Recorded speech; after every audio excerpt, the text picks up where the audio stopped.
Oremos juntos.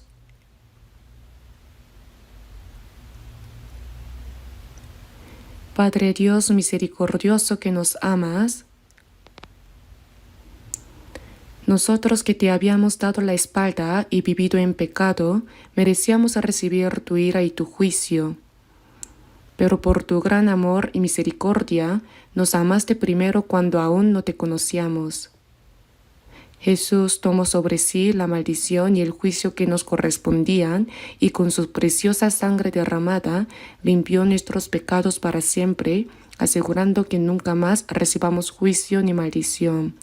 Señor, te damos gracias de todo corazón por permitirnos comprender la grandeza y maravilla de tu gracia y por habernos salvado. En este momento, nosotros, redimidos por la preciosa sangre del Señor, nos reunimos ante ti, alabando tu gran gracia y amor, aprendiendo tu palabra, y te damos gracias por habernos permitido tener comunión en la comunidad santa contigo. Creemos que en este tiempo también estás con nosotros. Te pedimos que observes y cuides a cada uno de nosotros, sosteniéndonos con tu misericordiosa mano. Si en nuestro corazón o en nuestros pensamientos hay pecados ocultos o cosas vergonzosas que no son dignas ante tus ojos, Señor, haznos conscientes de ellos a través de tu palabra. Con tu gracia y tu palabra, renueva, limpia y fortalece nuestro ser para que podamos vivir el resto de nuestra vida verdaderamente como tus hijos, de manera digna y sin vergüenza, guiados por ti. Señor, llena aún más con tu gracia, tu palabra y el poder del Espíritu Santo a todas nuestras iglesias en todo el país, a las muchas iglesias que tenemos alrededor del mundo y a todos los hermanos y hermanas que mantienen la fe y predican el Evangelio aún en medio de dificultades. Que testifiquen con valentía tu Evangelio, guiando a muchas almas perdidas a ti para que sean salvas.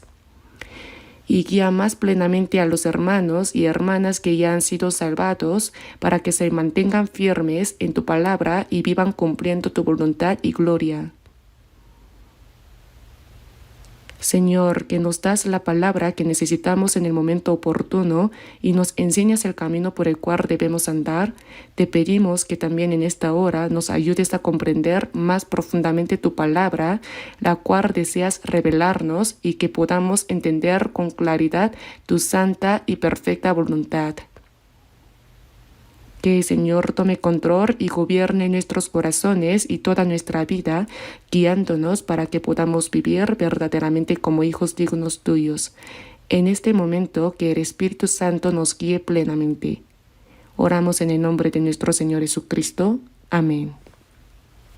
Busquemos en la Biblia Deuteronomio capítulo 1.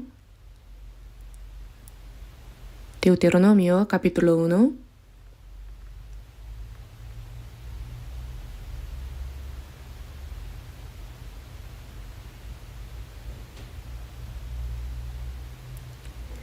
Deuteronomio capítulo 1, versículos 30 al 32.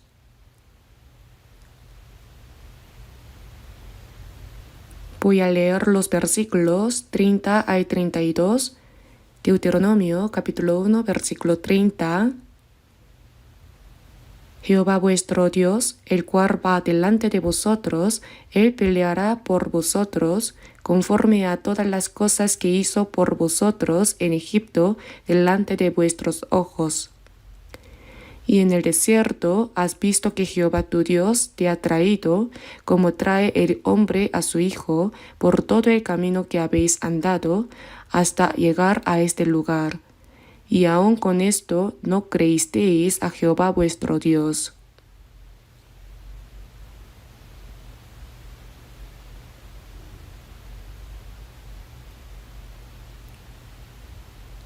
Leamos el versículo 33. Quien iba delante de vosotros por el camino para reconoceros el lugar donde habíais de acampar, con fuego de noche para mostraros el camino por donde anduvieseis, y con nube de día. Hasta aquí. Como les dije la semana pasada, con el título de La vida que permanece en el Señor, quiero dar la cuarta enseñanza. La vida del cristiano nacido de nuevo es, en pocas palabras, una vida que permanece en el Señor. En San Juan capítulo 15 versículo 3 se dijo: Y a vosotros estáis limpios por la palabra que os he hablado, permaneced en mí y yo en vosotros. Así como el pámpano está unido a la vid, se dijo: Yo soy la vid, vosotros los pámpanos. La vid y los pámpanos no pueden separarse, es una relación absoluta para dar fruto. Los cristianos renacidos deben primero conocer con exactitud a través de la palabra qué significa que la vida cristiana sea una vida que permanece en el Señor.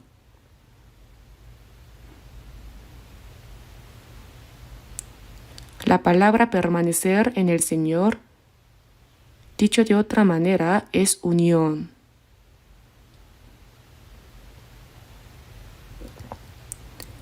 En San Juan capítulo 14, versículo 20, en aquel día vosotros conoceréis que yo estoy en mi Padre y vosotros en mí y yo en vosotros.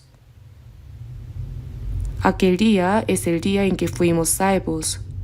Al mismo tiempo que creemos que Dios nos ama, que por gracia perdonó nuestros pecados y nos salvó, nosotros pasamos a permanecer en el Señor.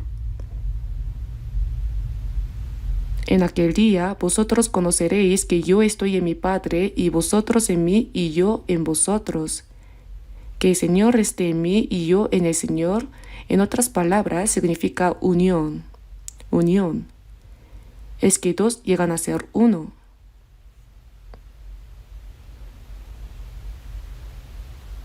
En el matrimonio yo suelo oficiar bodas y dice: así que no son ya más dos, sino una sola carne. Por tanto, lo que Dios juntó, no lo separe el hombre, ¿verdad?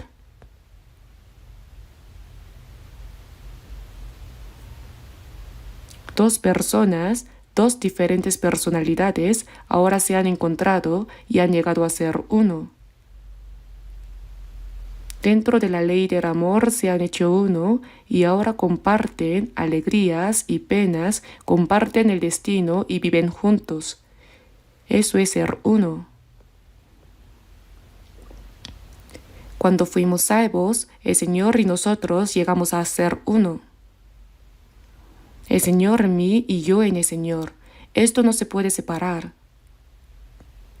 Esto no es fácil de entender de inmediato, pero es real. Y además es algo secreto.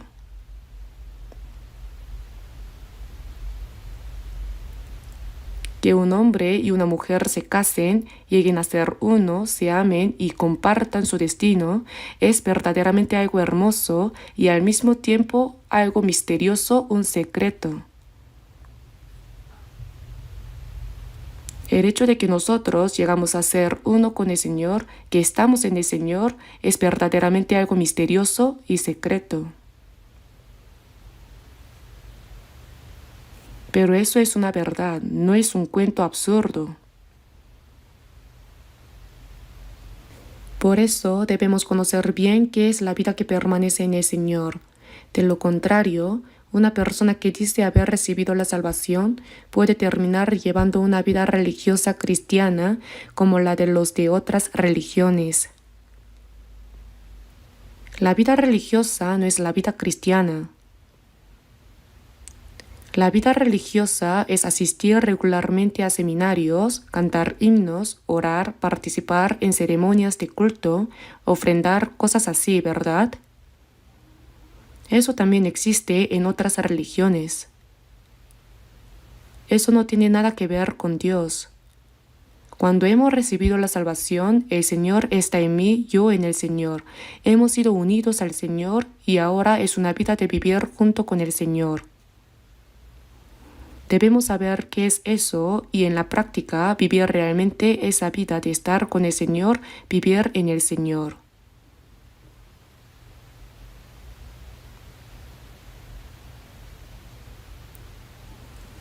Dios escogió al pueblo de Israel como un pueblo especialmente elegido en esta tierra, ¿verdad?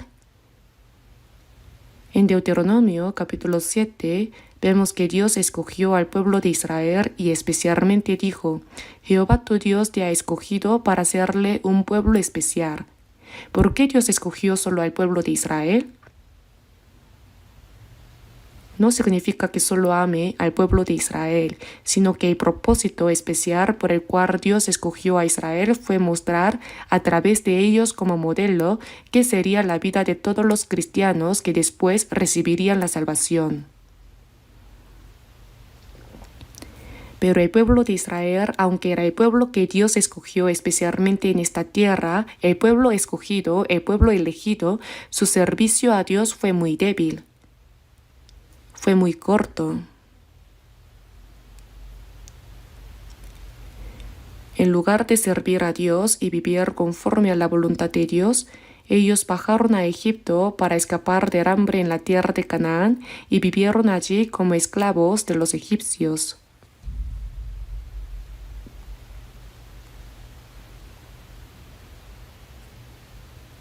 Sirvieron al faraón de Egipto y tuvieron que hacer los trabajos pesados y difíciles que los egipcios les mandaban. Fue una vida de esclavitud, de servidumbre. Nada menos que 400 años vivieron así.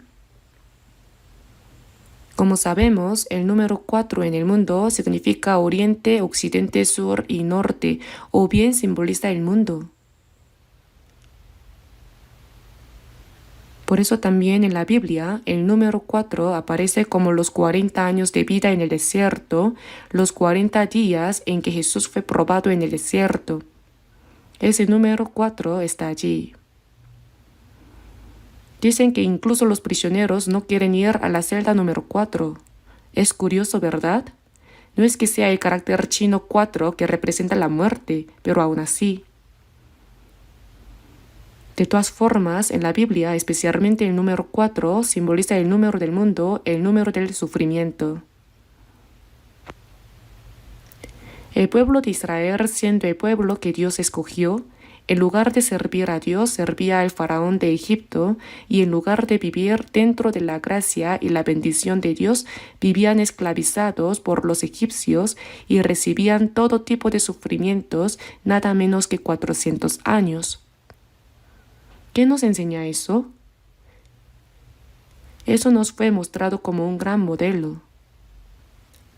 En Génesis capítulo 1 versículo 27 vemos que después de que Dios creó todas las cosas, al final al hombre, y creó Dios al hombre a su imagen, a imagen de Dios lo creó, ¿verdad? Entre todas las criaturas que Dios creó, el único que fue creado a la imagen de Dios es el hombre. La imagen de Dios no se refiere al cuerpo, sino a nuestro espíritu, el espíritu. Esto significa que Dios hizo al hombre como un ser espiritual igual a Dios. Por eso en San Juan capítulo 4 versículo 24 dice: Dios es espíritu, el carácter chino que significa espíritu. Y además puso en nosotros un espíritu como el de Dios. Dios creó al hombre a su imagen para que fuera su compañero, para que fuera su hijo, para heredar su herencia, para servirle y para participar de su gloria, es decir, para hacerlo semejante a él. ¿No es algo asombroso?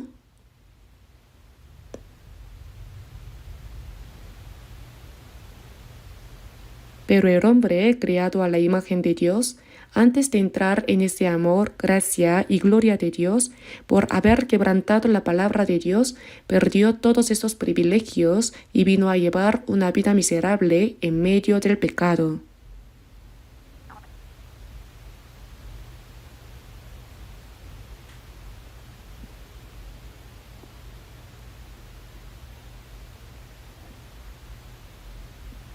El pueblo de Israel era el pueblo elegido, pero al bajar a Egipto, en lugar de servir a Dios, sirvieron al faraón, y en lugar de disfrutar la libertad y la paz que Dios les daba, vivieron como esclavos en Egipto y sufrieron todo tipo de dolores. De la misma manera, el hombre creado a la imagen de Dios, por desobedecer la palabra de Dios, en lugar de recibir la bendición de Dios, recibe maldición en la tierra y sufre todo tipo de dolores.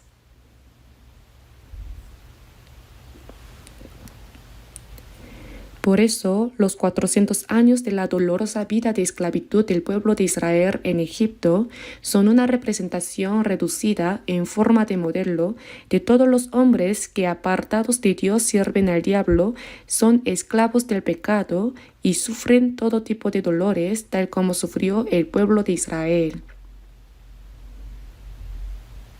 Pero Dios, para salvar al pueblo de Israel que había estado esclavizado en Egipto durante 400 años, envió a Moisés, trajo las 10 plagas y sacó al pueblo de Israel de Egipto.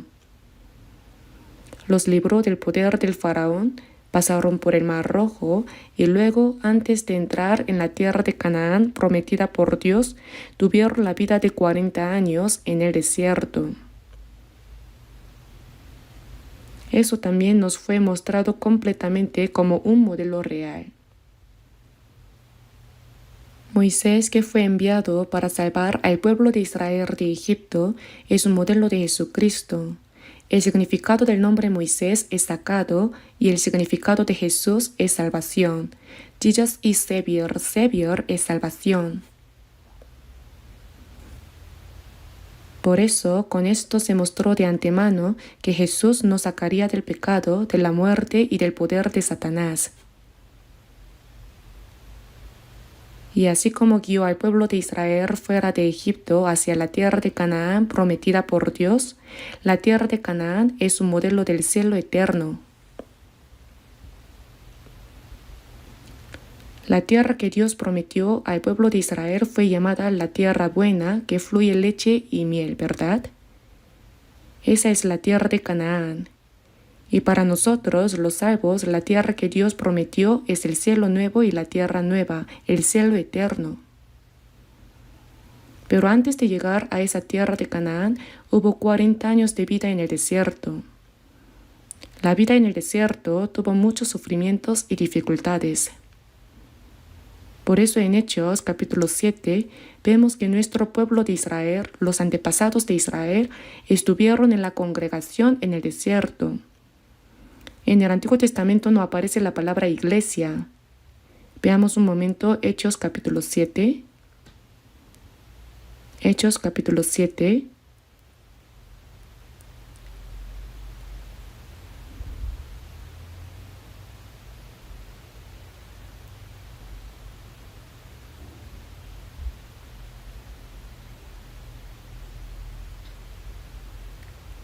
Hechos capítulo 7, versículo 38. Leamos juntos.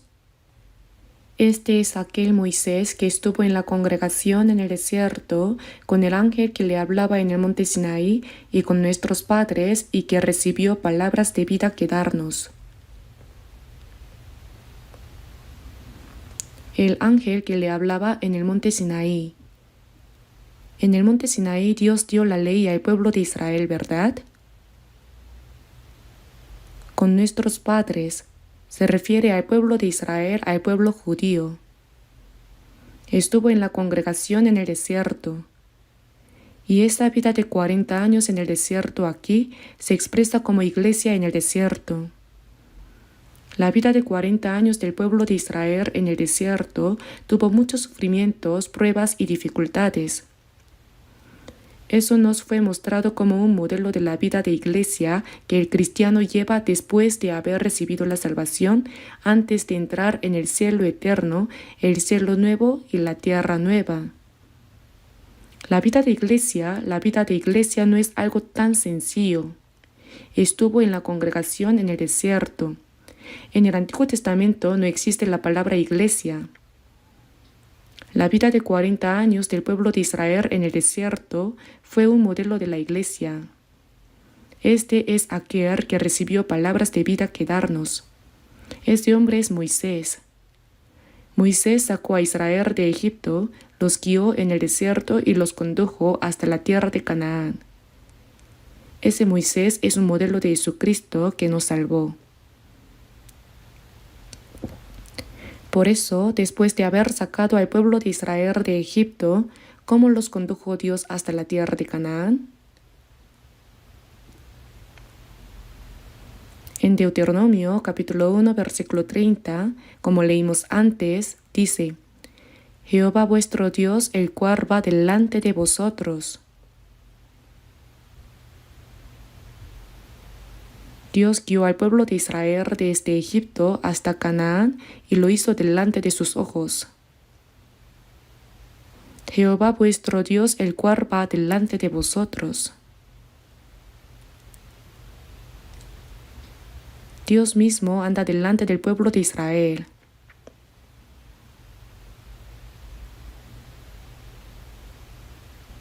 Del mismo modo, cuando nosotros recibimos la salvación, Dios no nos dice simplemente, bueno, nos vemos en el cielo y nos deja abandonados. No.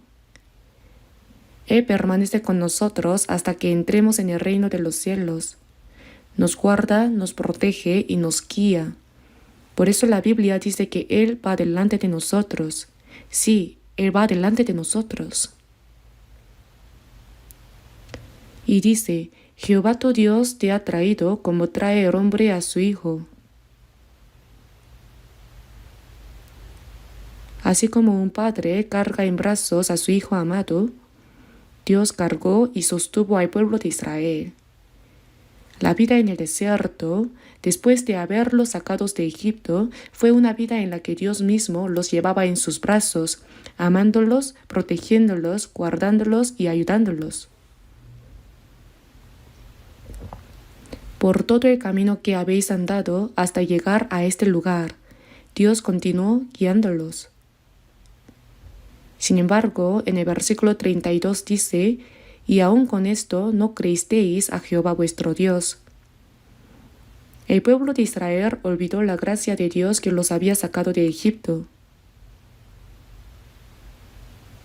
Además, durante todo el trayecto hacia la tierra de Canaán, no creyeron en que Dios los guardaba, los llevaba en brazos como un padre a su hijo y andaba delante de ellos. Esto resulta una gran contradicción.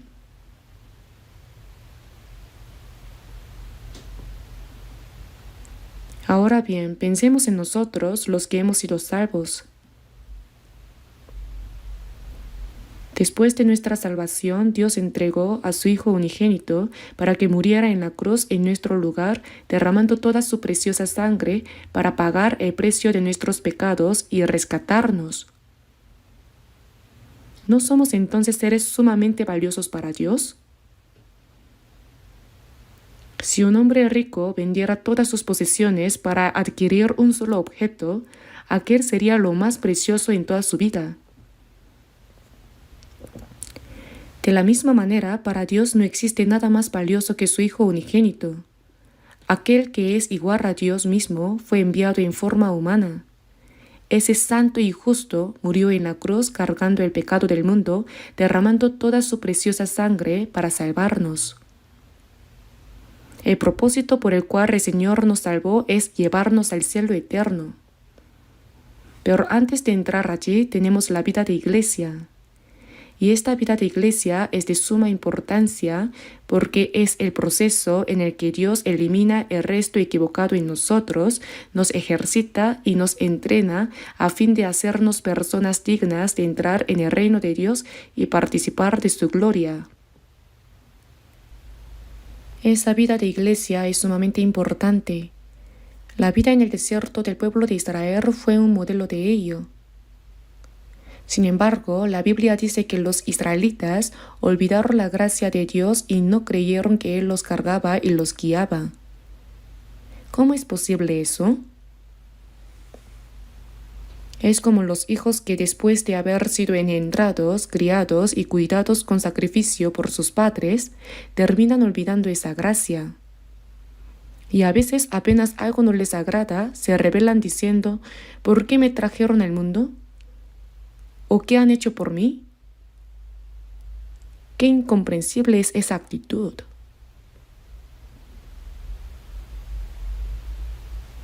El pueblo de Israel se levantaba contra Dios, no solo desconfiando de Él, sino rebelándose. A cada momento murmuraban y hasta intentaban matar a Moisés diciendo: ¿por qué nos trajiste aquí para hacernos sufrir? Mejor volvamos a Egipto.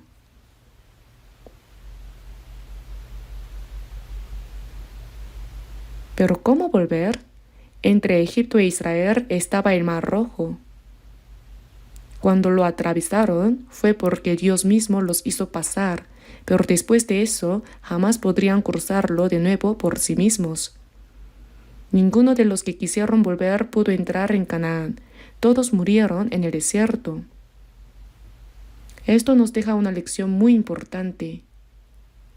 Los salvos deben vivir agradecidos por la gracia de Dios con la esperanza de la gloria y del reino eterno que Él nos ha prometido.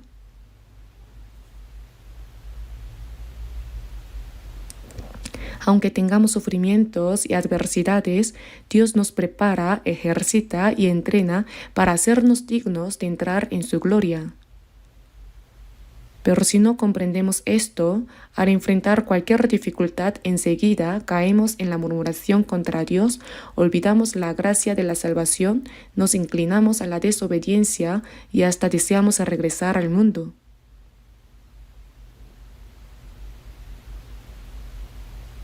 El pueblo de Israel, los que intentaron volver al mundo, ninguno pudo regresar. Todos murieron en el desierto. A los que intentaron volver a Egipto, Dios los ejercitó en el desierto hasta que murieron todos. Por eso los que intentaron volver a Egipto murieron todos, y solo entraron en la tierra de Canaán los que nacieron en el desierto, los que llegaron a ser una nueva generación. Esto muestra que únicamente los que han renacido por la gracia de Dios, los que han sido renovados en la vida cristiana, los que son dignos de entrar en el cielo nuevo y la tierra nueva, los que han sido entrenados son los que Dios lleva a su reino.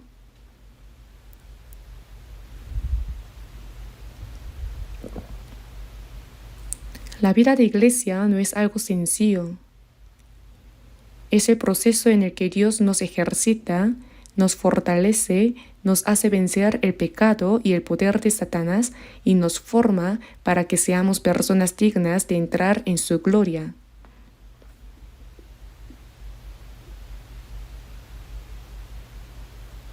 Sin embargo, los salvos apenas tienen alguna dificultad, empiezan a quejarse diciendo: ¿por qué Dios me da sufrimiento y me hace pasar por dificultades? Y así murmuran, desobedecen y desean volver al mundo. En 2 de Timoteo, capítulo 3, versículo 4 dice: amadores de los deleites más que de Dios.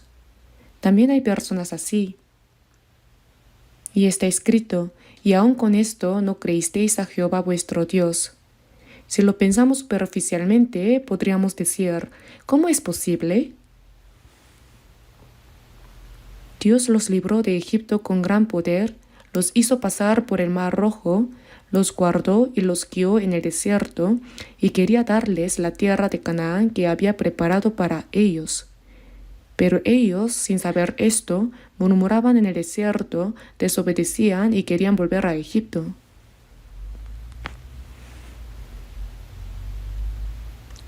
Uno podría pensar: si yo hubiera estado allí, yo no habría hecho eso. Si así pensamos. Sin embargo, debemos reconocer que ese mismo corazón de murmurar contra Dios en el desierto y de desobedecer también está en nosotros. Es un asunto muy importante. Esto no es simplemente una historia pasada, sino que lo que el pueblo de Israel vivió al salir de Egipto y hasta llegar a la tierra de Canaán es un modelo de cómo Dios nos guía desde la salvación hasta entrar en el cielo. Al ver la desobediencia del pueblo de Israel, debemos pensar que también una persona salva podría actuar así. En Deuteronomio capítulo 1 versículo 33 dice: ¿quién iba delante de vosotros? Cuando el pueblo de Israel iba avanzando, Dios iba delante de ellos y buscaba el lugar donde habían de acampar. Al ir avanzando, tenían que instalar las tiendas y descansar. Para reconoceros el lugar donde habíais de acampar con fuego de noche. Con una columna de fuego los iluminaba claramente. En algunas ocasiones incluso marchaban de noche. Y como de noche había aire frío, la columna de fuego les protegía de ese frío. Y de día, con una columna de nube, les cubría del ardiente sol y los protegía. Cuando la columna de nube iba delante, los israelitas la seguían. Y cuando la columna de nube se detenía, allí levantaban sus tiendas. Si permanecía varios días, un mes, incluso 2 meses, mientras la columna de nube permanecía, allí instalaban sus tiendas. Y cuando la columna de nube se levantaba y avanzaba, ellos la seguían. Él los protegía, los ayudaba, los guardaba y los guiaba. Era la manifestación de la presencia de Dios, mostrando que Dios estaba con ellos. De hecho, durante 40 años los guió con la columna de nube y con la columna de fuego. Dios estaba con ellos, protegiéndolos, guardándolos y guiándolos. Y al ver eso, realmente se puede entender cuánto ama Dios a las personas, cuánto cuida y se apega a su pueblo que ha salvado.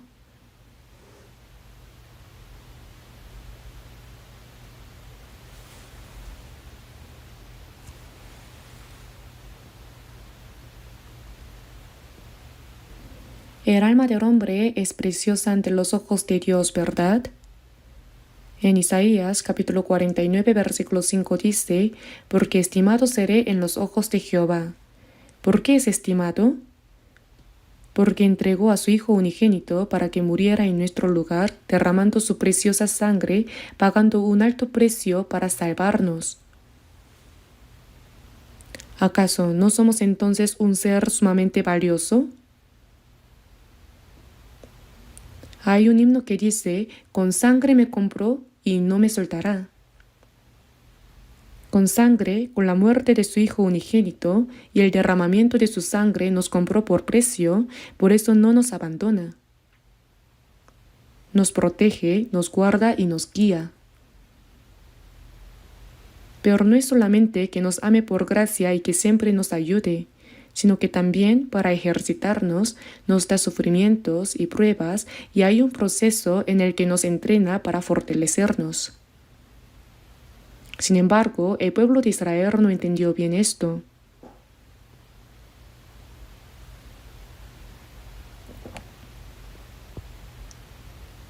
En el Salmo, capítulo 119, versículo 105 dice, lámpara es a mis pies tu palabra y lumbrera a mi camino. Después de habernos salvado hasta que vayamos al cielo, el Espíritu Santo está con nosotros y Él nos guía por medio de la palabra de Dios. En una noche oscura, si no hay lámpara, no se puede encontrar el camino. La palabra del Señor es lámpara a mis pies y lumbrera a mi camino. Con la palabra del Señor nos muestra el camino por donde debemos andar. La palabra del Señor, esa preciosa palabra, ilumina mi camino y mi fe. Hasta que entremos en aquel reino, Él nos guarda y Dios nos guía. Y ahora, veamos un momento Éxodo.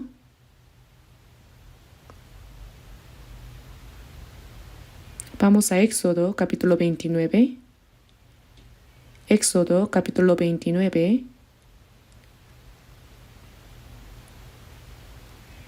Versículos 45 y 46.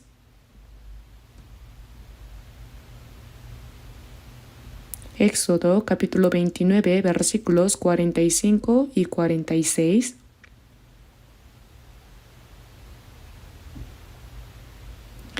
Y habitaré entre los hijos de Israel y seré su Dios. Y conocerán que yo soy Jehová su Dios, que los saqué de la tierra de Egipto para habitar en medio de ellos. Yo Jehová su Dios.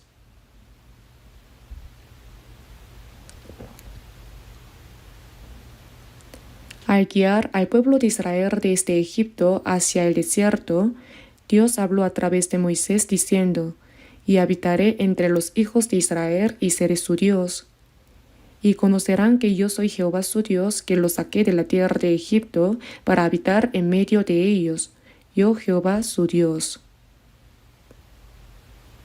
La razón por la cual Dios guió al pueblo de Israel fuera de Egipto tenía un propósito.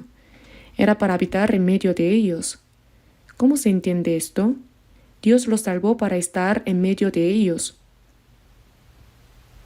Es ese propósito por el cual los salvó. En Mateo capítulo 1 versículo 21, el ángel dijo a José, llamarás su nombre Jesús. Cuando estaba preocupado sobre qué hacer con su prometida María, a causa de que había concebido, se le dijo, lo que en ella es engendrado del Espíritu Santo es, y dará a luz un hijo y llamarás su nombre Jesús. Le puso nombre, porque él salvará a su pueblo de sus pecados. El significado de Jesús es Salvador. Jesus is Savior. Jesús es salvación. Y también en el versículo 23 dice, y llamará su nombre Emmanuel. Emmanuel significa Dios está con nosotros. God with us, ¿verdad? Dios está con nosotros, Emmanuel. Nos salvó para estar en medio de nosotros. ¿Qué piensan? ¿No es asombroso? No es como decir, ya que fuiste salvo, nos vemos en el cielo, hazlo bien. No. Desde el día en que fuimos salvos hasta que entremos al cielo, Él está con nosotros. Nos protege, nos guarda, nos guía y nos ayuda. ¿No es verdaderamente asombroso? Dios está con nosotros. Jesús es nuestra salvación y el propósito de salvarnos es para que Dios esté con nosotros. Pero esa verdad nosotros debemos creerla. También debemos creer que nos salvó por gracia. No creemos que por la gracia de Jesucristo Él perdonó nuestros pecados, nos salvó, nos hizo hijos de Dios y nos dio la esperanza de entrar en el cielo eterno. Eso lo creemos, ¿verdad? Y al mismo tiempo también debemos creer otra cosa, que el Dios que nos salvó está con nosotros. ¿Pueden creerlo? ¿Sí? ¿Pueden creerlo? ¿Creen y luego dejan de creer? La promesa de Dios no cambia. Debemos creer tal como está en la palabra. Si Dios lo dijo, debemos decir sin condiciones, gracias, yes, y seguirle.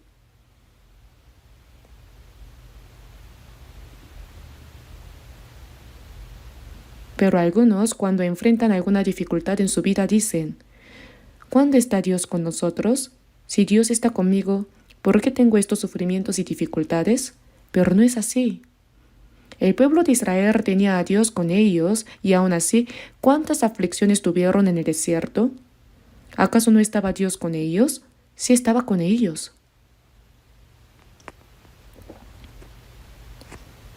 No solo nos salva del poder del pecado y de la muerte, sino que también en el resto de nuestra vida en esta tierra, Dios está con nosotros, nos protege, nos alimenta, nos guarda y nos guía.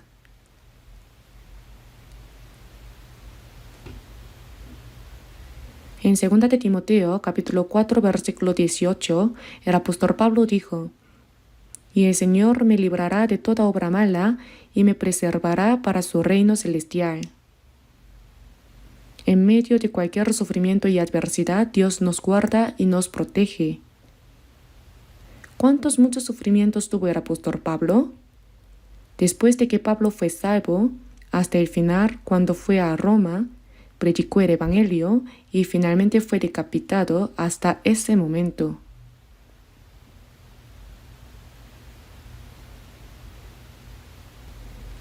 Yo también fui a Roma y vi la cárcel subterránea donde el apóstol Pablo estuvo encarcelado.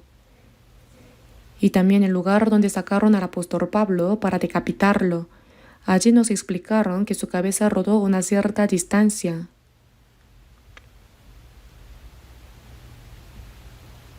Después de ser salvo y en medio de la evangelización, en 2 de Corintios capítulo 11 dice, en trabajo y fatiga, en muchos desvelos, en hambre y sed, en muchos ayunos, en frío y en desnudez.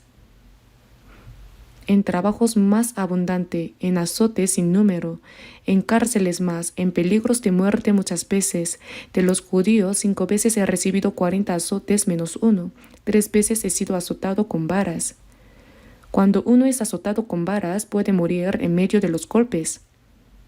En peligros de ríos, peligros de ladrones, peligros de los de mi nación, peligros de los gentiles, peligros en la ciudad, peligros en el desierto, peligros en el mar, peligros entre falsos hermanos. Recibió muchos sufrimientos, estuvo desnudo, hambriento, sin poder dormir, sin poder comer, con frío y temblando. ¿Quién sufrió tanto como Pablo? ¿Acaso Dios no estaba con él? Sí estaba con él.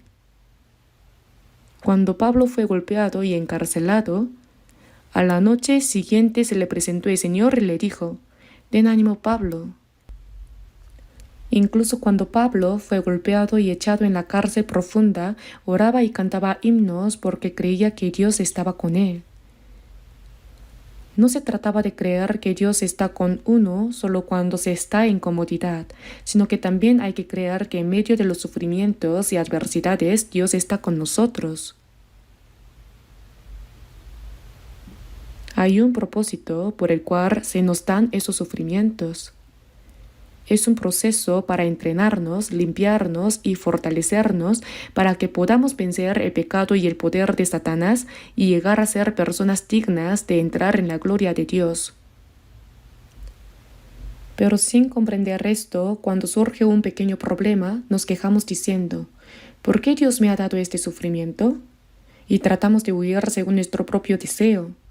Eso no es fe. La palabra de Dios no cambia ni un ápice sin importar las dificultades o adversidades. Eso es lo que significa creer. Hasta que entremos en el reino de Dios, desde el día en que fuimos salvos hasta que lleguemos al cielo, Dios está con nosotros, incluso en medio de cualquier sufrimiento o adversidad. Incluso al morir, Él está con nosotros. Vamos a mirar brevemente 1 de Corintios capítulo 10. 1 de Corintios capítulo 10.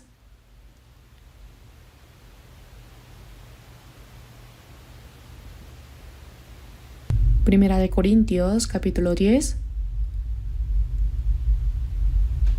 Versículos 1 al 4.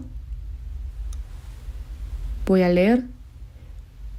1 de Corintios capítulo 10 versículos 1 al 4.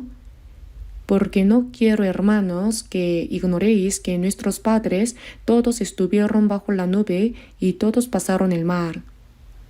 Y todos en Moisés fueron bautizados en la nube y en el mar. Y todos comieron el mismo alimento espiritual y todos bebieron la misma bebida espiritual porque bebían de la roca espiritual que los seguía y la roca era Cristo.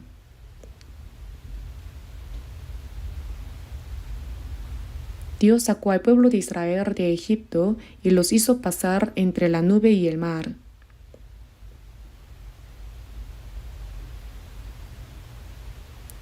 Atravesaron el mar Rojo y luego Dios los protegió.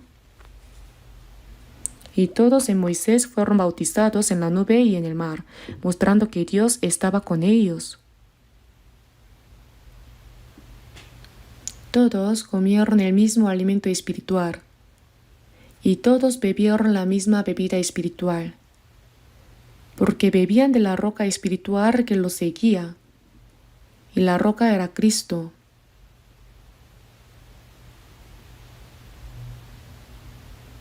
En el desierto, ¿qué había? No había nada.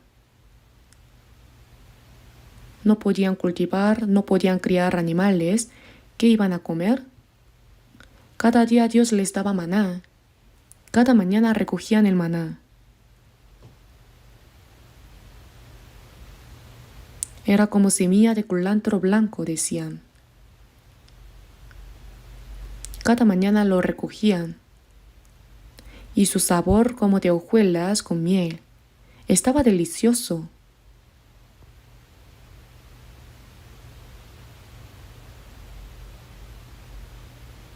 ¿Qué golosinas les gustan a los niños?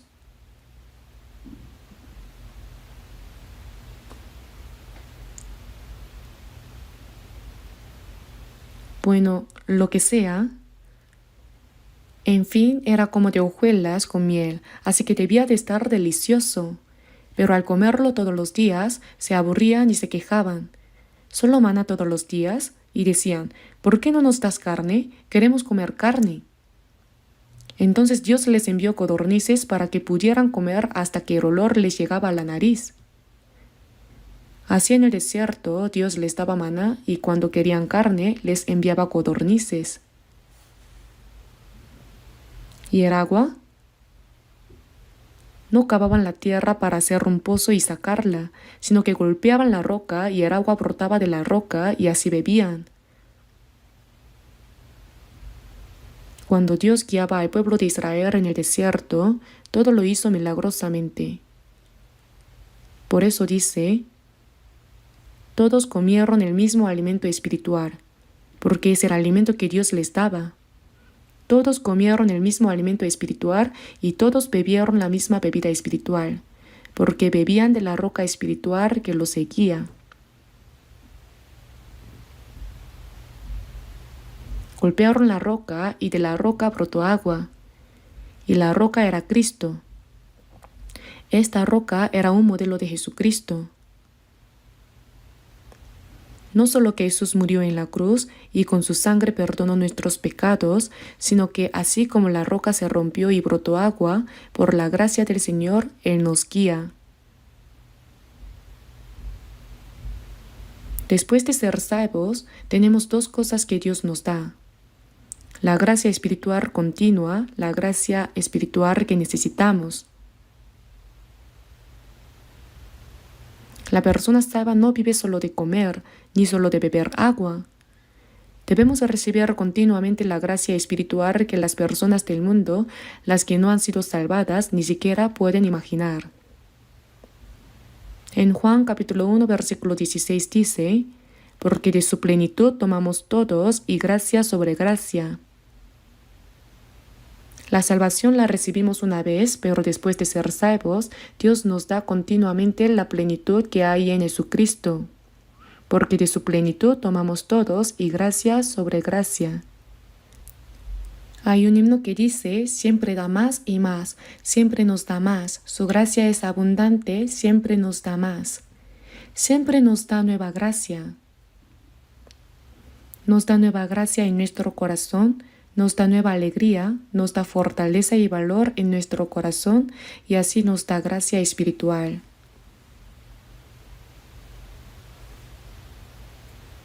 También nos da bebida espiritual, refrescando nuestro corazón. Después de ser salvos, debemos aprender a recibir la gracia de Dios y esa bebida espiritual que Él nos da. ¿Es todo lo que nos da? No. También nos provee alimento para nuestro cuerpo.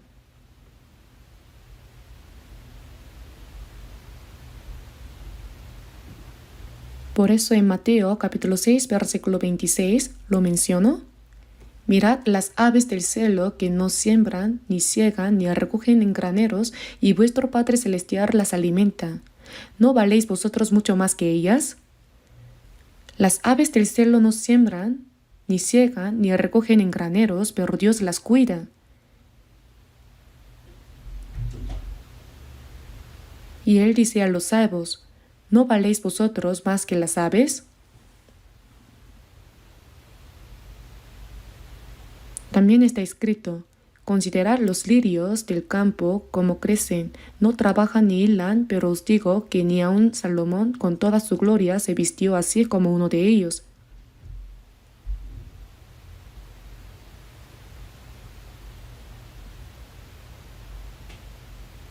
Así como Dios cuida las flores hermosas del campo, Él nos vestirá con todo lo bueno. Dios nos da cosas buenas.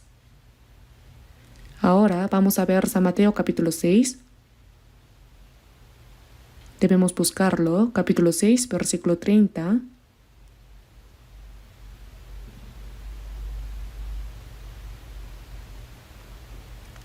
Mateo capítulo 6 versículos 30 a 33. Leamos juntos. Y si la hierba del campo que hoy es y mañana se echa en el horno, Dios la viste así, ¿no hará mucho más a vosotros, hombres de poca fe? No os afanéis pues diciendo, ¿qué comeremos o qué beberemos o qué vestiremos? Porque los gentiles buscan todas estas cosas, pero vuestro Padre Celestial sabe que tenéis necesidad de todas estas cosas. Mas buscad primeramente el reino de Dios y su justicia, y todas estas cosas os serán añadidas.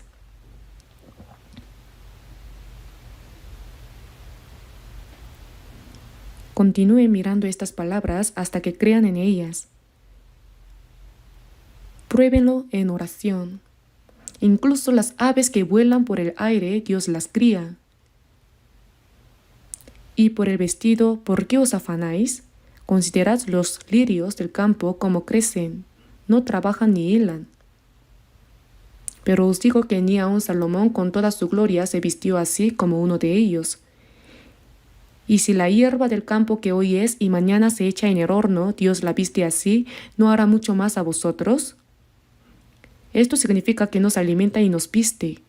Hombres de poca fe, no os afanéis pues diciendo qué comeremos o qué beberemos o qué vestiremos, porque los gentiles buscan todas estas cosas. ¿A qué gentiles? Se refiere a los que no han sido salvos. Un niño sin padre se preocuparía cada mañana qué comer, qué almorzar, qué cenar, dónde dormir. Pero si tiene padres que cuidan de él, ¿por qué se preocuparía? Los padres proveen y ayudan en todo.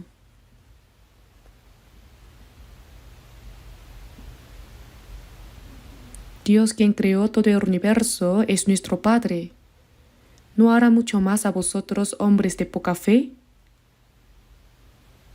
Aunque han recibido la salvación, en la vida diaria no tienen fe en depender de Dios.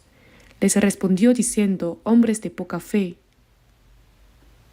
No os afanéis, pues, diciendo, ¿qué comeremos, o qué beberemos, o qué vestiremos? Porque los gentiles buscan todas estas cosas. Pero vuestro Padre Celestial, es decir, el Padre que está en el cielo, sabe que tenéis necesidad de todas estas cosas. Decir sabe no significa que Dios se hará responsable. Los padres saben todo lo que el niño necesita. Comida, ropa, un lugar para dormir, lo saben incluso mejor que ese niño. Vuestro Padre Celestial sabe que tenéis necesidad de todas estas cosas. Decir sabe significa que se hará responsable. Pero hay una condición. No lo da de manera incondicional. Leamos juntos el versículo 33. Más buscad. Leamos juntos. Mas buscad primeramente el reino de Dios y su justicia, y todas estas cosas os serán añadidas. Mas buscad primeramente. La palabra primeramente, ¿cuál es la cosa que debemos poner en primer lugar en nuestra vida? No debemos pensar en qué comeremos, qué vestiremos, cómo viviremos, cuánto dinero podremos ganar bien, sino lo primero que debe estar en la mente de un cristiano, la prioridad de la vida, ¿qué es? Es Dios, para la voluntad y la gloria de Dios.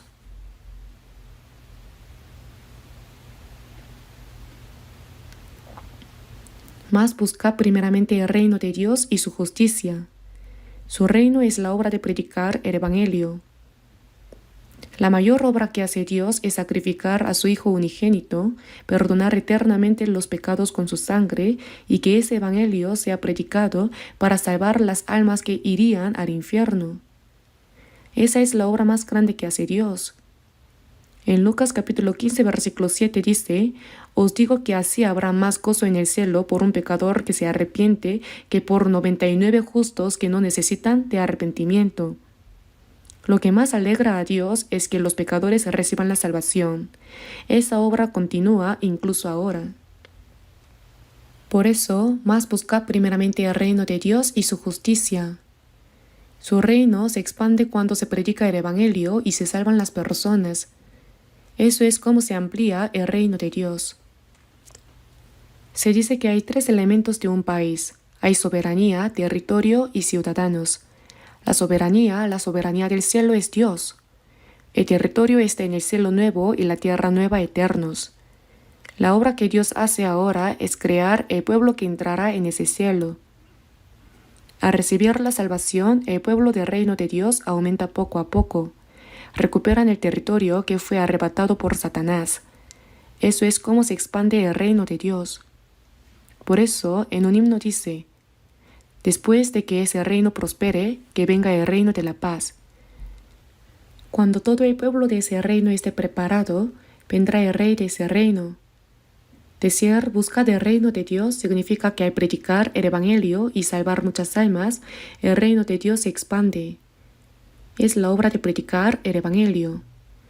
La obra de evangelizar la hacen los pastores, los predicadores o los misioneros, y nosotros los laicos, ¿qué vamos a predicar? No digan eso.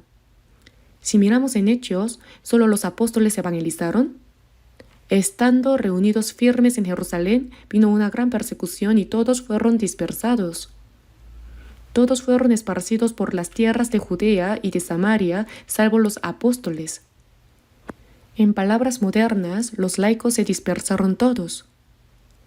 No huyeron por miedo a que los judíos los mataran. En Jerusalén, en toda Judea, en Samaria y hasta lo último de la tierra. Les dijo: predicad el Evangelio. Entonces, ¿por qué estaban firmemente reunidos en Jerusalén? Cuando fueron golpeados, se dispersaron rápidamente. ¿Por qué? Los hermanos y hermanas dispersos, ¿qué hacían a donde iban? Predicaban el Evangelio. Toda persona salva es un misionero que predica el Evangelio, ¿saben? ¿Cuál es tu profesión? Entonces dicen: soy predicador. Pero para ganar dinero para la evangelización hago zapatos. Vi en un libro, es genial. Voy a trabajar para ganar dinero para la evangelización. Hago negocios para ganar dinero para la evangelización. Ya sea que hagan negocios, trabajen en una empresa o cualquier otro trabajo, eso es un medio. El propósito es predicar el Evangelio. En Eclesiastés capítulo 1, versículo 1, no dice Salomón, rey de Jerusalén, hijo de David. Ser hijo de David. David conquistó todas las fuerzas extranjeras alrededor y unificó el reino. Por eso David es el rey supremo de Israel. La bandera de Israel tiene dos triángulos superpuestos formando una estrella. ¿Qué es eso? Es la estrella de David. David, el segundo rey de Israel, el más grande rey. Ese David es un modelo de rey de reyes, Jesucristo. El hijo de ese David, rey de Jerusalén, era el más grande en ese tiempo, pero no dice Salomón, sino palabras del predicador. Ese Salomón es hijo de David. Yo soy predicador. Vanidad de vanidades, dijo el predicador, vanidad de vanidades, todo es vanidad. En Eclesiastés capítulo 1, versículo 2, la palabra vanidad aparece 5 veces en una sola línea. Dicen que hasta Eclesiastés capítulo 12, la palabra vanidad aparece más de 30 veces. Todo en este mundo es vanidad. Hablando de lo que es vanidad, también hablaba de lo que no era vanidad, lo eterno. Por eso Salomón dijo 7 veces que él era predicador. ¿Qué somos nosotros? Sea lo que sea que hagamos, el propósito es ser predicadores. No se trata de hacer algo en este mundo para convertirse en un gran empresario, tomar algún poder o hacer algo especial. Lo que sea que hagamos es un trabajo secundario, un medio, y el propósito es predicar. Si evangelizamos a una persona, ¿cuánto se alegra Dios? Para hacer lo que agrada a Dios debemos evangelizar.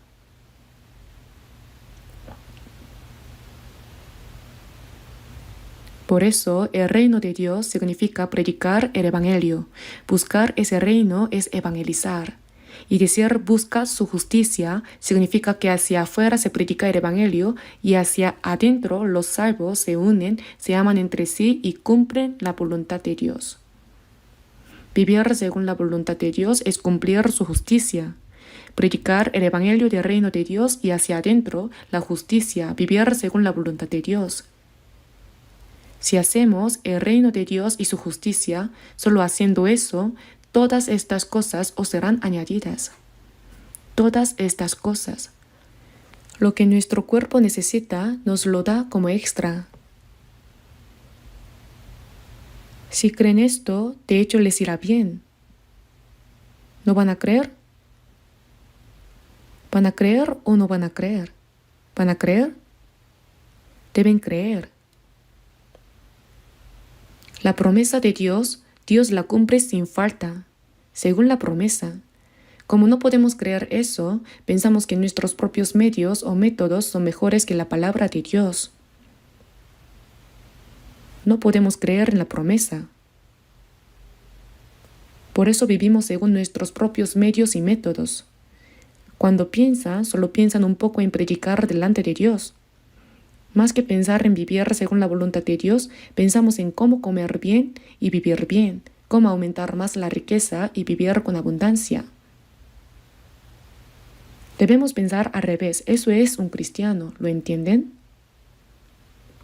Por eso en Proverbios está escrito: 2 cosas te he mandado, no me las niegues antes que muera, vanidad y palabra mentirosa aparta de mí. Aquí se pide que no haya palabra mentirosa, falsedad. Hermanos, si fallamos, nos convertimos en mentirosos. Porque incluso cuando cantamos himnos, miren los himnos, qué buenas son las letras. Pero nuestro corazón no coincide con el himno.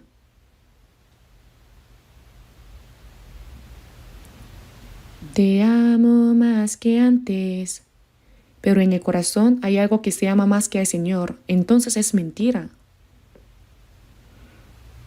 En el Salmo capítulo 33, versículo 1 dice: en los íntegros es hermosa la alabanza. Debemos hacer un himno honesto. Si cantamos algo que no está en nuestro corazón, ese himno también se convierte en mentira.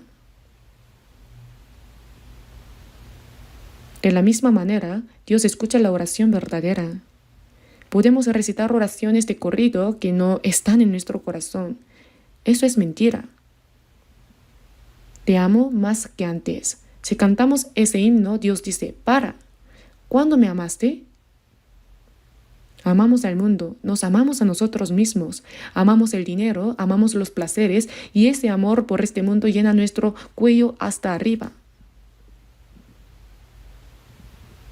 Si fallamos, el himno se convierte en mentira y la oración también se convierte en mentira. Debemos ser sinceros ante Dios. Por eso dice: buscad el reino de Dios y su justicia. Es la promesa de Dios. Si lo hacemos tal como es, nos dará todo lo demás como extra. Si solo pensamos en el reino de Dios, en predicar el Evangelio y en vivir según la voluntad de Dios, lo siguiente que necesitemos, Dios lo proveerá todo por sí mismo.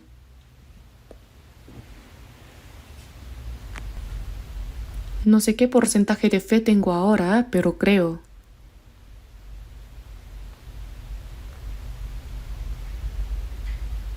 Por eso ante Dios probablemente no sea obediencia al 100%, pero intento acercarme a la palabra de Dios. Y realmente experimento que Dios me llena. Esto es un secreto.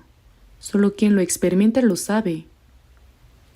Escucharlo no basta. Uno debe experimentarlo para saberlo. Pero cuando Dios añade todas estas cosas, la condición absoluta es si buscan primeramente. Mas buscad primeramente el reino de Dios y su justicia. Y, si no lo hacen así, no sirve. Por eso en la Biblia la palabra ¿para qué? Aparece frecuentemente. En Éxodo capítulo 20 versículo 12 dice, honra a tu padre y a tu madre para que tus días se alarguen en la tierra que Jehová tu Dios te da.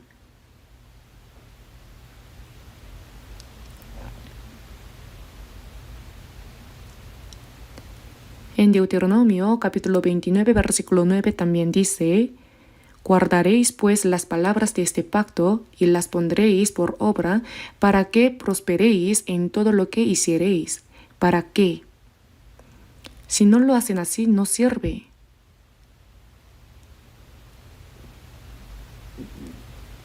Dios da el maná cada día, pero debemos ir a recogerlo, ¿verdad?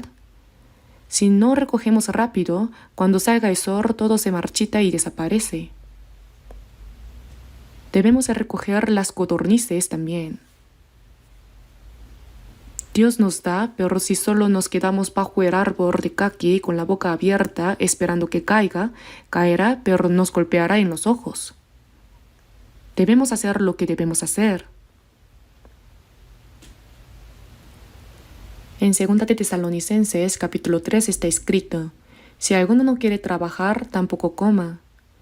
Si no hacemos nada y solo nos quedamos quietos, debemos morir de hambre. Significa que no se le dé comida. Eso significa que debemos trabajar diligentemente. Debemos hacer algo. Por eso cuando hacemos lo que debemos hacer, lo primero es buscar el reino de Dios y su justicia, y después Dios nos da todo lo demás como extra. Debemos reflexionar en nuestra experiencia.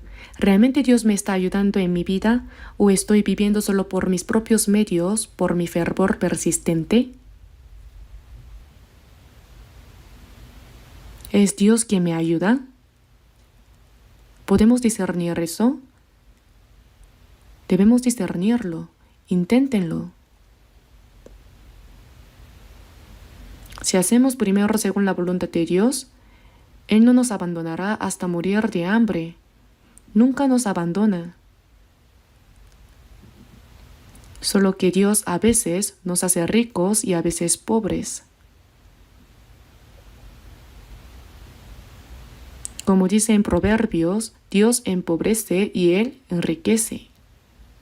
También está en 1 de Samuel. A veces nos hace ricos y otras veces nos quita todo lo que nos dio. Observa cómo actuamos. En la pobreza vivimos satisfechos solo en el Señor y dependemos de Él. Cuando nos da riqueza, vivimos derrochando por nuestro propio gusto o usamos esa riqueza para la gloria de Dios. Él lo observa exactamente.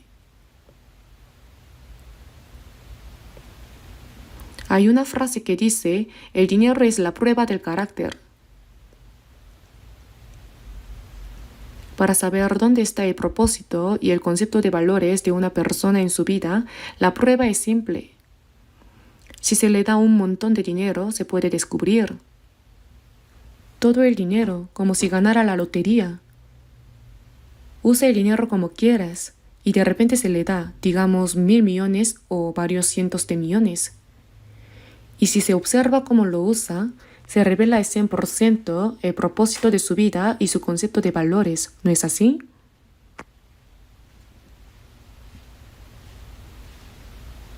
Cuando consigue todo ese dinero dice, ¡wow! Ahora mi destino se ha abierto. Cuando el destino se abre, se vuelve egoísta. Primero compra la mejor casa. Luego cambia el auto por el mejor. Cambia todos los electrodomésticos, incluso el refrigerador. También cambia a su esposa, ahora. Dicen que eso pasa en Estados Unidos. Por eso cuando ganan la lotería, las personas se descarrían. No trabajan después. ¿Para qué trabajar si tienen dinero? Se arruinan. Si no saben cómo gastar el dinero, mueren ahogados en su propia riqueza. Entonces, el concepto de valores de esa persona es solo eso. Si uno tiene dinero, debe preocuparse. ¿Cómo usarlo de la manera más valiosa? Para el Señor, para el Evangelio, ¿cómo usarlo de la manera más valiosa? La persona que sabe cómo usarlo de la manera más valiosa es alguien cuyo propósito y concepto de valores en la vida son claros. Eso es 100% cierto. Por eso este dinero es la prueba del carácter. Al ver cómo alguien gasta el dinero, se puede saber. Si alguien tiene algo de dinero y lo gasta como quiera, se puede ver. No es correcto. Eso no está bien. ¿Se dan cuenta de lo difícil que es ganar un solo centavo? ¿Van a gastar el dinero como si apareciera por sí solo? El dinero que ganamos con esfuerzo, trabajo y dedicación es valioso y debemos usarlo de la manera más valiosa. Debemos reconocer su valor, ¿lo entienden? Creo que nuestros hermanos y hermanas realmente saben usar de la manera más valiosa las cosas y riquezas que poseen. El año pasado participamos en la misión mundial. Para la misión mundial saben que la oficina de la Asamblea General está en la iglesia de Seúl, ¿verdad? Tenemos nuestra oficina de la Asamblea General. Hay hermanos que se encargan únicamente de esa oficina. El año pasado, el dinero destinado a la misión mundial que salió a través de la oficina de la Asamblea General fue de 17.000 millones de wones. En realidad salió mucho más de dinero que eso. ¿Pero obligamos a dar ofrendas? No, no lo hacemos. A principios de año, al inicio, vuelvan a decidir su diezmo, decidan su aporte a la misión, se anuncia varias veces y luego durante el tiempo de sermón no se les exige dar ofrendas. ¿Pero acaso no dan ofrendas? Lo hacen incluso mejor. Sin decirles, lo hacen bien. No hay ninguna dificultad en participar en la misión mundial. Actualmente estamos predicando el Evangelio en 82 países. Ahora en África, Rusia y varias regiones difíciles de otros países, la misión está siendo manejada desde la iglesia de Seúl. En la misión mundial, aunque lo siento decir, Estados Unidos tampoco coopera bien. Japón tampoco, Europa tampoco. Es realizada completamente por la Iglesia de Corea. Sin embargo, se hace sin ninguna dificultad. ¿Cómo? Porque nuestros hermanos y hermanas de la Iglesia han crecido mucho. ¿Lo saben? Cuando se juntan los niños, solo pelean entre ellos y no hacen nada útil. Nuestra iglesia, al principio, cuando la fe era joven, al juntarnos hacíamos mucho ruido, cada uno imponía su opinión, decían, hay que hacer esto y al verlo mi corazón temblaba. Me preocupaba pensando, ¿qué peleas más surgirán? Ahora nada de eso ocurre, todo es tranquilo. Cuando se hace algo, todos siguen al instante de manera ordenada. La fe ha crecido mucho. ¿Y cuál es la tarea más importante que debemos hacer? La misión mundial, en 82 países. Hay más de 1.000 iglesias en el mundo. Además de nosotros, habrá muchas organizaciones misioneras, pero por más que busquen, no creo que haya ninguna que lo haga tan activamente como nosotros. Hermanos, eso se hace de manera natural. Se está haciendo de manera natural, porque la iglesia ha crecido tanto. No es que haz esto y lo hacen, sino que es algo que los cristianos deben hacer, por eso lo hacen naturalmente. Participan. Estoy muy agradecido. Porque saben cuál es el propósito de la vida del cristiano, cuál es la prioridad más importante. Se dice, más busca primeramente el reino de Dios y su justicia. Entonces el reino de Dios y su justicia se cumplen. El evangelio de ese reino se predica. Se cumple la voluntad de Dios y después Dios se encarga de la vida carnal de los cristianos que hacen esto y también les da el alimento espiritual. Luego Dios provee todo lo que sea necesario. Si solo hacemos lo que debemos hacer, ¿pueden ustedes creer que Dios nos dará todo lo que necesitamos? En mi casa tengo una pecera pequeña. Antes tenía una pecera grande, pero ahora ya no. Solo tengo una pequeña. en la que crío pequeños peces llamados guppies, pero ahora se ha multiplicado muchísimo. Les doy de comer todos los días. Cuando enciendo la luz para darles comida, se amontonan y se agitan todos. Vienen a alimentarse. Les doy en abundancia, de manera que puedan comer muy bien, incluso a los alevines más pequeños. Algunos acaban de nacer y son diminutos como polvo, pero nadan muy bien, son sorprendentes. Les doy de comer una vez al día. Si siento que sería bueno darles un poco más por la tarde, se los doy otra vez. Luego, cada pocos días, les suministro oxígeno y limpio la pecera.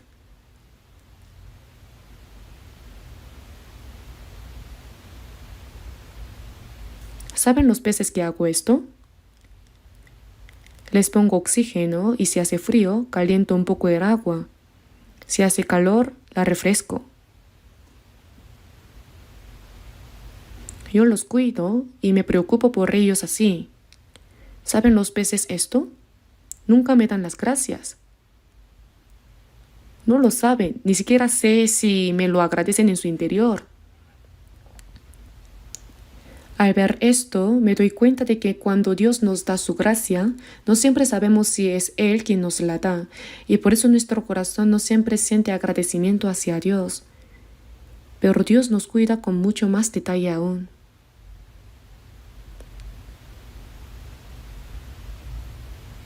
En Mateo capítulo 10, versículo 30, Dios dice, pues aún vuestros cabellos están todos contados. Dios dice que cuenta todos los cabellos de nuestra cabeza. En el Salmo capítulo 147 dice, Él cuenta el número de las estrellas, a todas ellas llama por sus nombres. ¿Acaso Dios no sabe cuántas estrellas ha creado? Las cuenta a todas. Yo no puedo contar ni mis cabellos ni mis pestañas. ¿Acaso Dios se queda sin nada que hacer y solo cuenta cabellos? ¿Qué significa esto? Dios conoce mi situación mejor que yo mismo. Está en el himno. Mas yo sé a quien he creído y es poderoso para guardarme. Y en ese día glorioso iré a morar con Él. Mas yo sé a quien he creído. Dios conoce todas mis circunstancias más que yo mismo. Y es poderoso para guardarme. Pero hay una condición. Si buscad primeramente el reino de Dios y su justicia. Obedeced según la voluntad de Dios. Si así lo hacen, prosperarán en todo lo que hacen. Si así lo hacen, todas estas cosas os serán añadidas. Si no lo hacen, no sirve de nada. Dios da todas las cosas buenas a quienes obedecen. Si vivimos conforme a la voluntad de Dios y obedecemos, en nuestras palabras podríamos decir que nos va bien realmente. Pero si no, incluso los cristianos que han recibido la salvación sufrirán. Si viven según sus propios medios y métodos, a veces Dios les quita todo. Ve, vive a tu manera una vez. No puedo dar detalles específicos, pero hay un hermano que trabajó mucho y ganó mucho dinero, se volvió rico. Sin embargo, ante Dios era muy tacaño. No mostraba interés en predicar el Evangelio. ¿Qué pasó? Dios lo dejó fracasar completamente. Incluso perdió su casa. No sé si lo notó o no. Pero si no se da cuenta, Dios puede quitarle todo lo que tiene. ¿Lo entienden? Dios puede dar abundancia y también pobreza. Por eso debemos poner nuestra esperanza en el Dios que nos da generosamente todo. Veamos brevemente Romanos capítulo 8, versículo 32. Romanos capítulo 8. Romanos capítulo 8, versículo 32.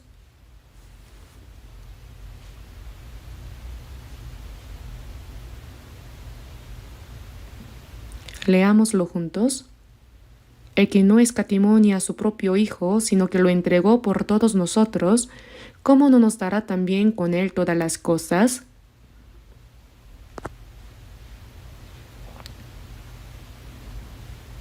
Cuánto amor y gracia hay en que Dios no escatimó ni a su propio Hijo, sino que lo entregó por todos nosotros hasta la muerte. Y si Dios no escatimó ni a su propio Hijo, sino que lo entregó por todos nosotros, ¿cómo no nos dará también con Él todas las cosas?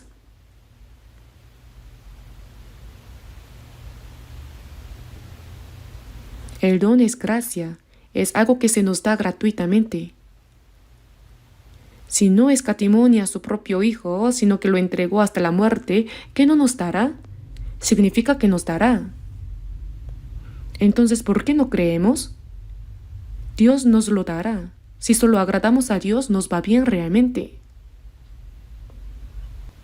Pero si no intentamos vivir según la voluntad de Dios y vivimos según nuestros propios medios y métodos, sufrimos. Sufrimos.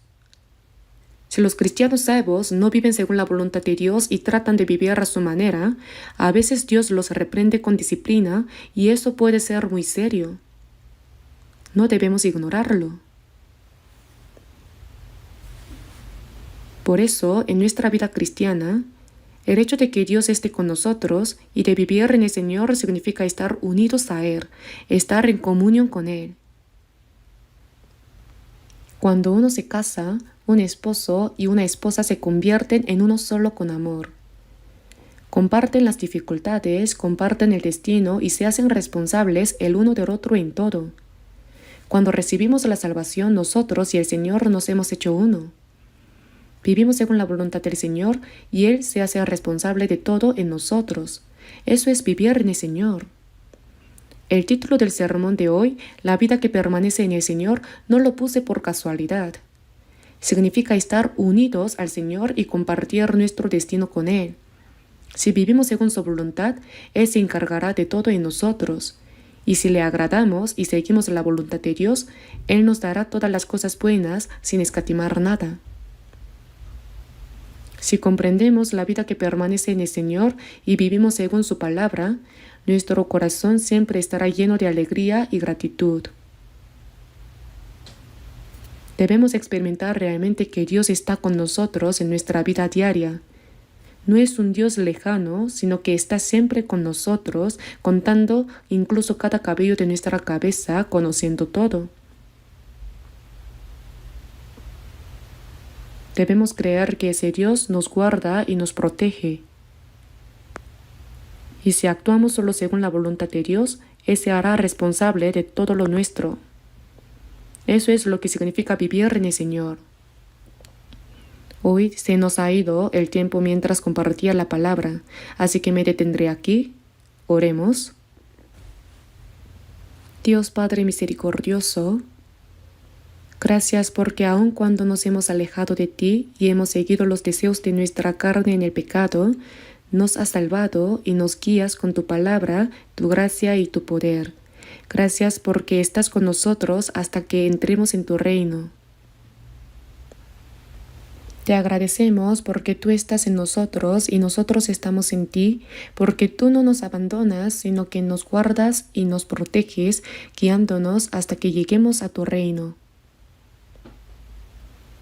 Concédenos una fe más firme para confiar plenamente en ti, Señor, y haznos comprender que tú estás con nosotros, gobernándonos, protegiéndonos y cuidándonos. Permítenos vivir el resto de nuestra vida únicamente para tu voluntad y tu gloria, y guíanos para que podamos vivir siempre dentro de tu gracia y tu poder. Haz que toda nuestra vida glorifique a ti, Dios Padre, y que solo se cumpla tu voluntad a través de nosotros. Confiamos en que el Señor enseñoree y gobierne toda nuestra vida y hemos orado en el nombre de nuestro Señor Jesucristo. Amén.